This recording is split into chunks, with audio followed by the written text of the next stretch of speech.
जम्मू के सिजवा military station में फौजी अड्डे के बाहर कुछ फासले से दहशतगर्दों की फायरिंग के बाद एक फौजी जवान जख्मी हो गया।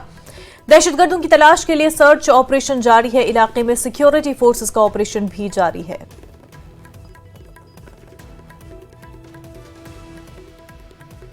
जम्मू कश्मीर जम्मू में दहशतगर्दाना हमले के खिलाफ डोगरा फ्रंट ने पाकिस्तान के खिलाफ जबरदस्त एहतजाज किया। जम्मू में मकामी लोगों ने पाकिस्तान का पुतला जलाया। डोगरा फ्रंट ने हुकूमत पर जोर दिया कि वो पाकिस्तान के खिलाफ सख्त कार्रवाई करे।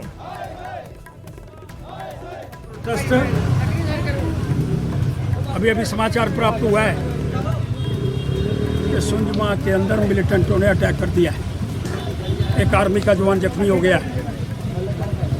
चुनाव के दिन रेड अलर्ट और जम्मू के अंदर मिलिटेंट कंसंट्रेट कर रहे हैं। कभी हीरानगर के अंदर, कभी रियासी के अंदर, कभी उधमपुर के अंदर, कभी कटरा के अंदर, कभी राजौरी के अंदर, कभी पुंछ के अंदर।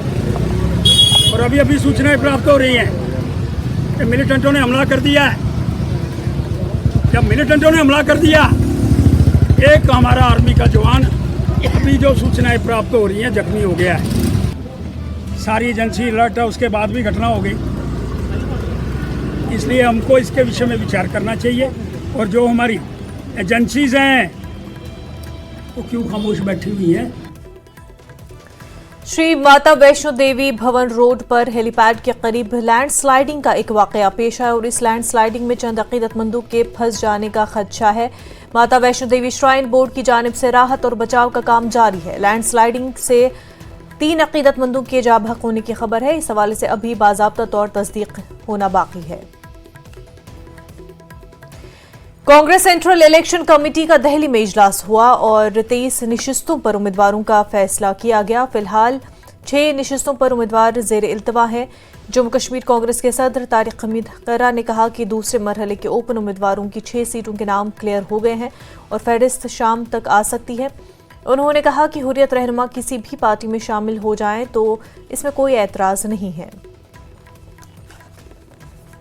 बाकी 90 सीटों में से कोई मोर देन 80 सेगमेंट्स में जो भी हमारी सीट्स आती थी वो हमने क्लियर कर दी। 4 या 5 सीटों के वास्ते हमारी सजेशन थी कि दोबारा से सीईसी ना बुलाई जाए, उसके बजाय हम प्रेसिडेंट्स ऑफिस में वो सबमिट कर देंगे अपनी जो इंफॉर्मेशन हमने गैदर करनी है और प्रेसिडेंट में टेक हिज डिसीजन और उसी अकॉर्डिंगली वो अनाउंस कर दें। अभी तक तो वो उनके बारे में ये कहा जाता था कि वो एंटी इंडिया है, एंटी नेशनल है, वो इलेक्शन नहीं चाहते, वो कॉन्स्टिट्यूशन को नहीं मानते, वो इलेक्शन डेट्स पे बाइकआउट करवाते हैं। आज अगर वो इंडियन कॉन्स्टिट्यूशन को मानते हुए, इलेक्शन कमीशन ऑफ इंडिया के गाइडलाइंस रूल्स को फॉलो करते हुए, अपने आप को इंडियन डिक्लेयर करते हुए वो इलेक्शन में उतर रहे हैं, तो भैया आप तो खुश हो। असेंबली इंतखाबात की सरगर्मियों के साथ ही सियासी पार्टियां बदलने का भी सिलसिला जारी है। पुलवामा के राजपुरा असेंबली हल्के के तहत बीजेपी और दीगर पार्टियों के कई कारकुनों ने पीडीपी में शमूलियत इख्तियार कर ली। इन कारकुनों का पीडीपी में पार्टी के सीनियर लीडर और राजपुरा हल्के के उम्मीदवार सईद बशीर ने वालहाना इस्तकबाल किया। सईद बशीर ने कहा कि लोग इस वक्त पीडीपी के मंशूर के साथ जुड़े हुए हैं। पीडीपी के साथ तो लोगों को जुड़ना ही है। कुछ गलतफहमियां जो पहले हुई थी, काश में होता ये गलतफहमियां ना होती। अब मैं आया हूं इंशाल्लाह। नेशनल कॉन्फ्रेंस किश्तवाड़ हल्के के उम्मीदवार सजाद अहमद कशलू ने कहा कि वो एमएलए सीट हारने के लिए तैयार है, लेकिन भाईचारे को यहां खत्म नहीं होने देंगे। उन्होंने कहा कि यहां की कुछ सियासी जमातें भाईचारा खत्म करना चाहती और इलेक्शन जीतकर सीट जीतना चाहती हैं। कशलू ने सरथल का दौरा किया और एक रैली निकाली।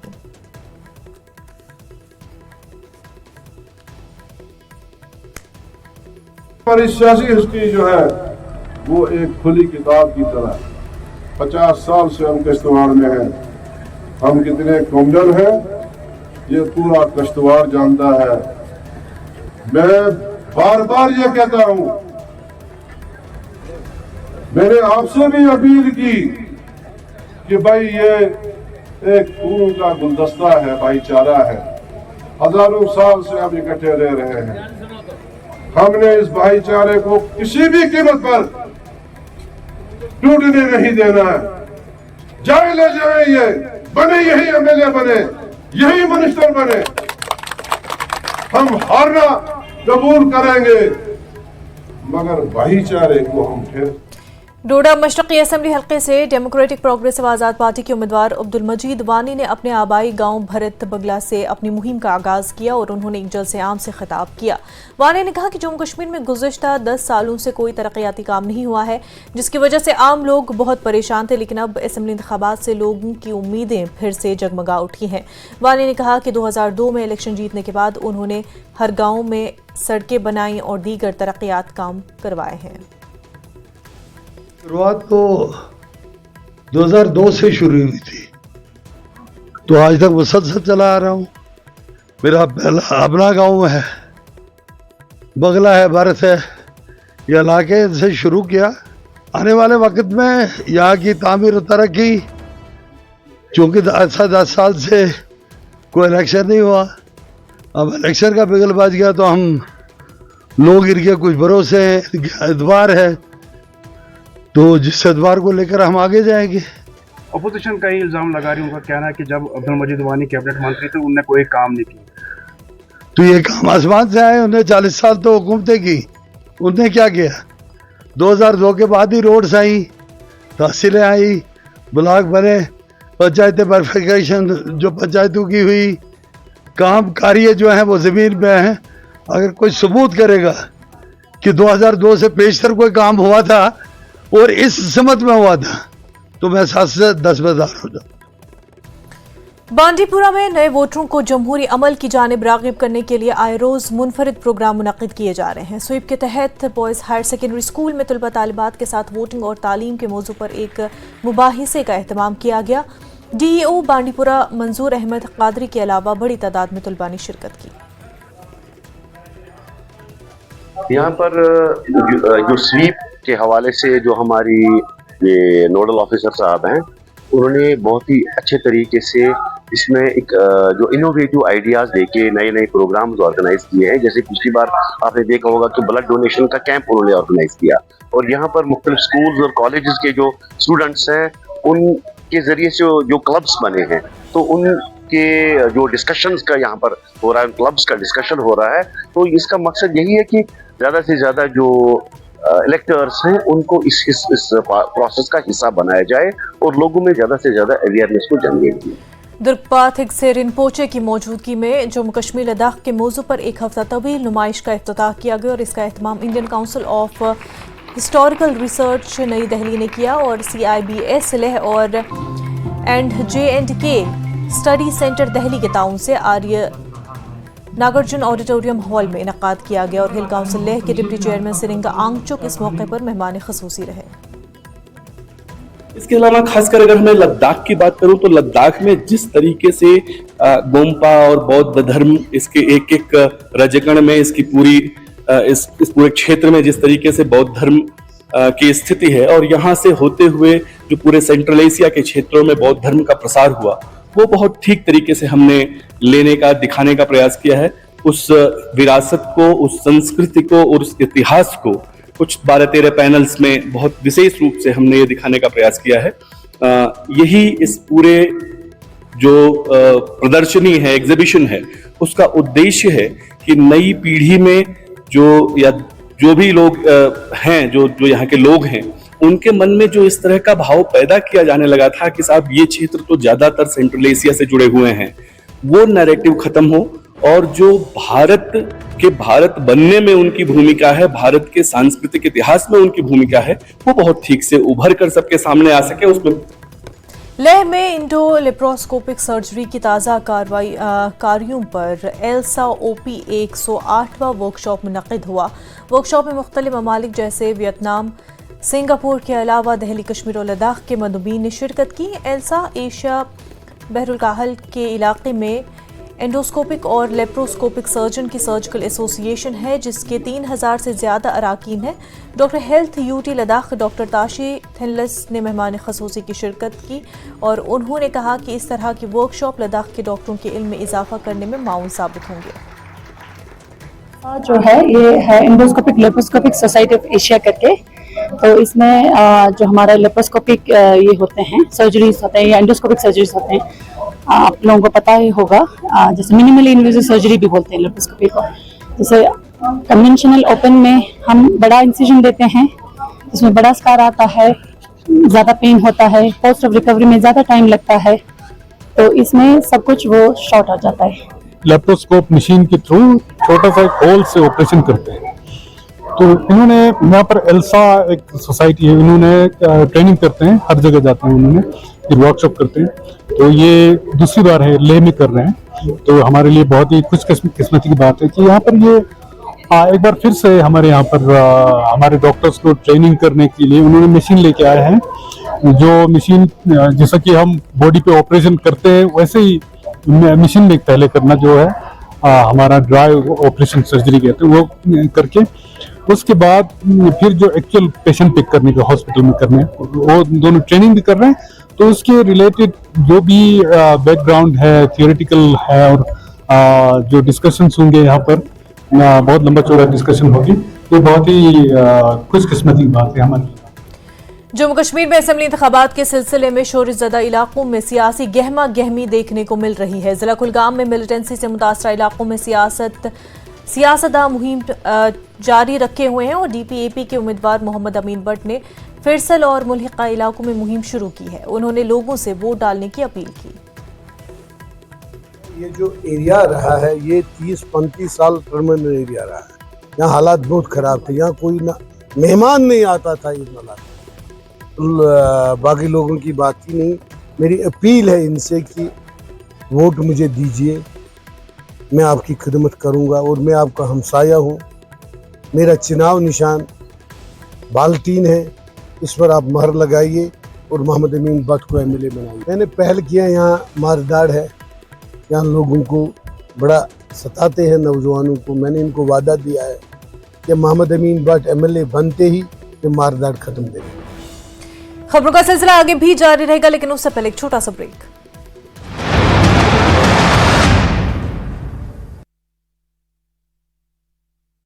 मैदानी इलाकों के लिए बाढ़ और भूस्खलन का अलर्ट जारी। धर्मशाला में तेंदुए का आतंक। तेंदुए ने देर रात बाइक सवार पर किया हमला। CCTV में कैद हुई तेंदुए की तस्वीरें।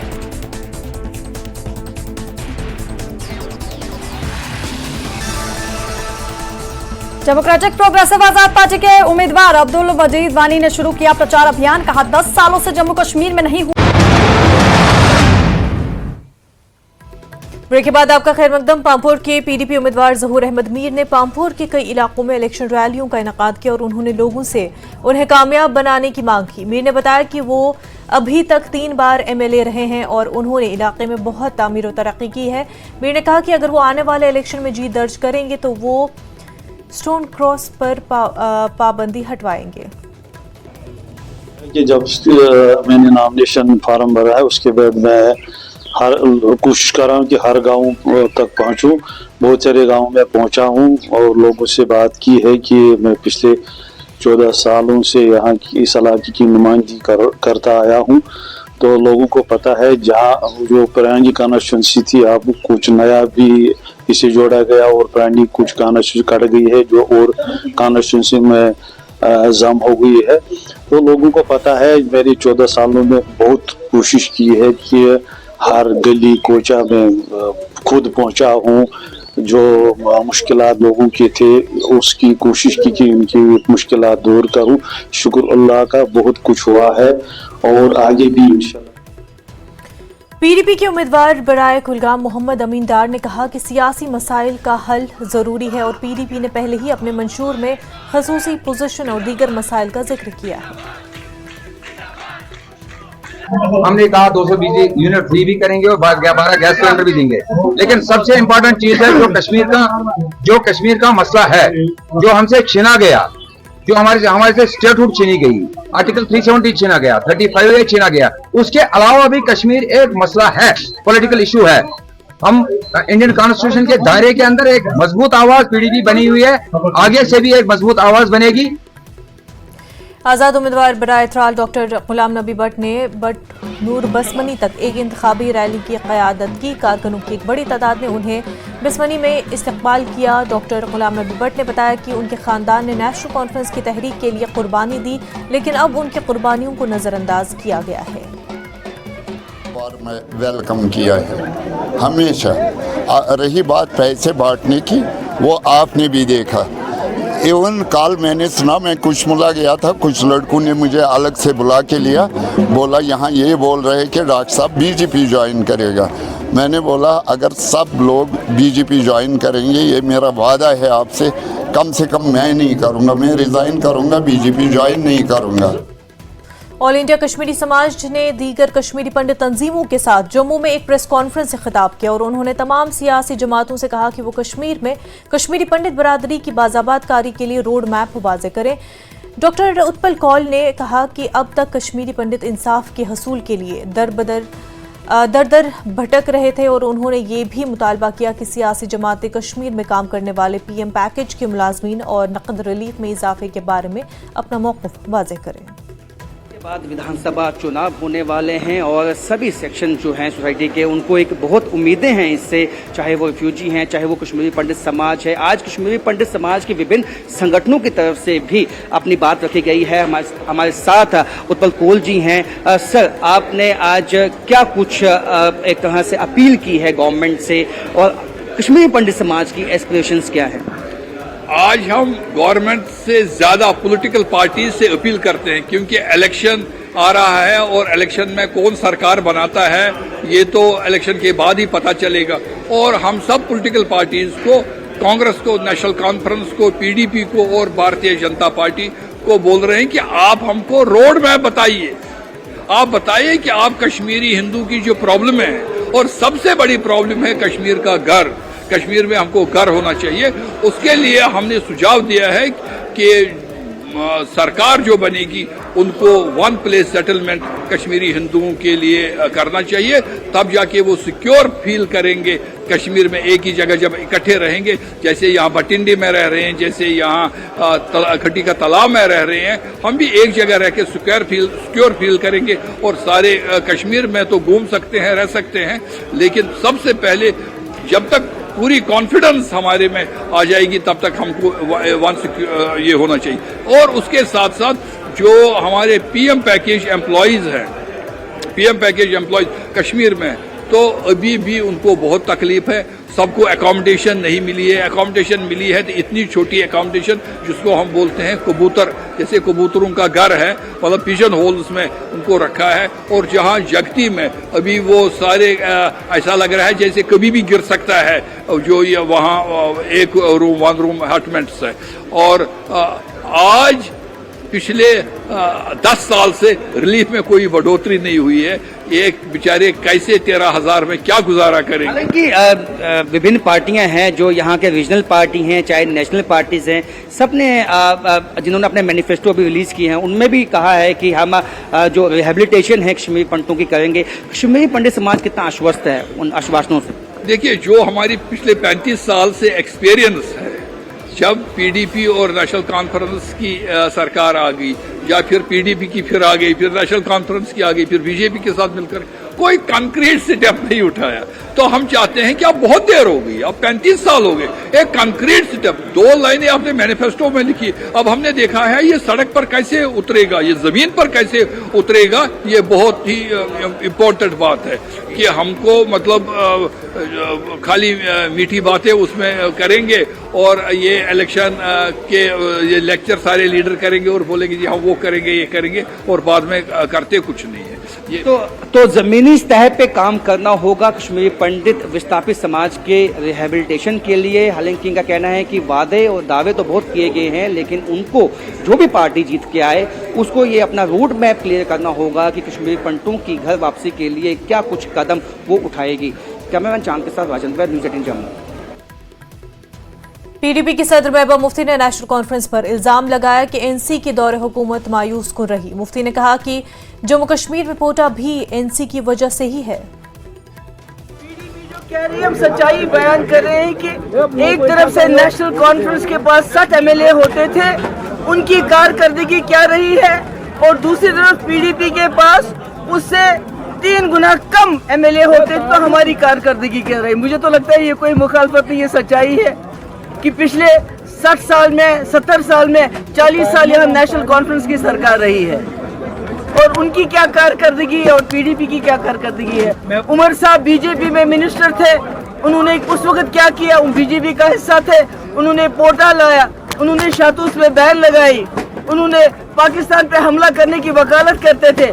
जब हमने बीजेपी के साथ किया तो हमने शर्तों पे किया, हमने 12,000 नौजवानों की एफआईआर वापस ली, हमने दिल्ली से बहुत बड़ा डेलीगेशन लाया जो हुर्रियत के दरवाजे पे गया, हमने सीज फायर करवाया। मैंने जो यहाँ शुपियन रेप मर्डर केस हुआ था उसमें उमर साहब की कारकर्दगी भी देख लीजिए, और जो मेरे वक्त में बड़ा ही बदकिस्मत वाक़ा हुआ उसमें मैंने 2 मिनिस्टर ड्रॉप किए। तो ये तो कोई मुखालफत नहीं, ये तो सच्चाई है। श्रीनगर के ईदगाह हल्के से नेशनल कॉन्फ्रेंस के उम्मीदवार मुबारक गुल ने डीसी ऑफिस श्रीनगर में असेंबली इंतखाबात के दूसरे मरहले के लिए अपने कागजात नामजदगी दाखिल किए। मुबारक गुल के साथ नेशनल कॉन्फ्रेंस के सदर डॉक्टर फारूक अब्दुल्ला भी थे। मुबारक गुल का दावा है कि उनका कोई मुकाबला नहीं और वो भारी अक्सरियत से ईदगाह की निशिस्त जीतेंगे। होगा कि ईदगाह की सीट नंबर 1 सीट होगी सीट हमारी, और आज जो हमारी रियासत को तोड़ा गया, 370 को खत्म किया गया, 35A को खत्म किया गया और यूटी बनाया, और इसके जो लोगों में जो अंदर ये है नाराजगी है, वो नाराजगी लोग वोटों से डालेंगे, क्योंकि ये 1 साइड उन्होंने फैसला किया, लोगों के पूछने के बगैर किया। पार्लियामेंट ने, यहाँ के लोगों ने कोई कंसर्ट नहीं दी थी इसको रियासत को तोड़ने के लिए, और ये आवाज जो बुलंद होगी असेंबली में वो कायम दायम रहेगी, और उसके आवाज के साथ तमाम नेशनल और इंटरनेशनल के जो हल्के हैं वो अप्रिशिएट करेंगे।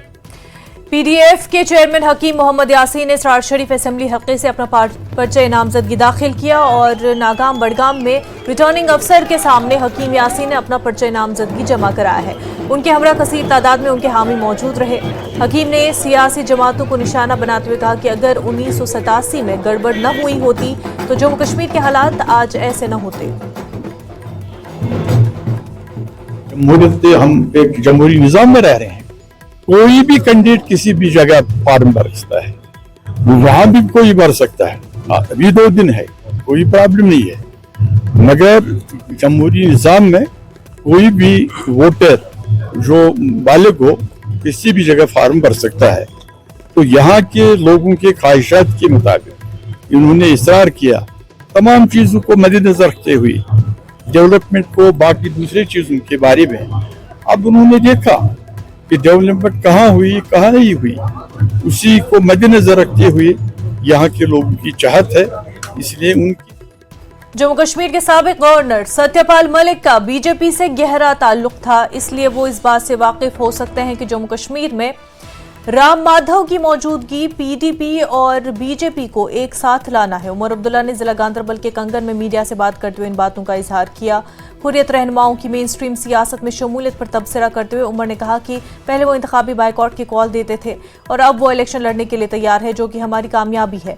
उन्होंने जमहूरी अमल को कबूल किया। उमर अब्दुल्ला नेशनल कॉन्फ्रेंस के उम्मीदवार मियां मेहर अली के हमरा थे, जिन्होंने सब डिवीजन मजिस्ट्रेट कंगन के दफ्तर में कागजात नामजदगी दाखिल किए। बीजेपी के साथ सत्यपाल मलिक साहब के करीबी ताल्लुकात थे, उन्होंने ही उनको यहाँ गवर्नर भेजा, और 2019 में जो हुआ वो सत्यपाल मलिक साहब के हाथों से ही हुआ। अब राम माधव साहब यहाँ क्यों आए, किस लिए आए, ये मैं नहीं कह सकता हूँ, ये जवाब तो बीजेपी ही दे सकती है। लेकिन इसमें कोई दो राय नहीं है कि अगर किसी एक पॉलिटिकल पार्टी के साथ राम माधव साहब के अच्छे ताल्लुकात हैं तो पीडीपी है, क्योंकि राम माधव साहब ही जिम्मेदार थे उस वक्त पीडीपी और बीजेपी को एक प्लेटफॉर्म पे लाने की। अलायंस उन्होंने कराया, शायद इसलिए उनको दोबारा वापस लाया गया है। बुलेटिन में फिलहाल इतना ही, पर आप बने रहे न्यूज़ 18 के साथ। आदाब।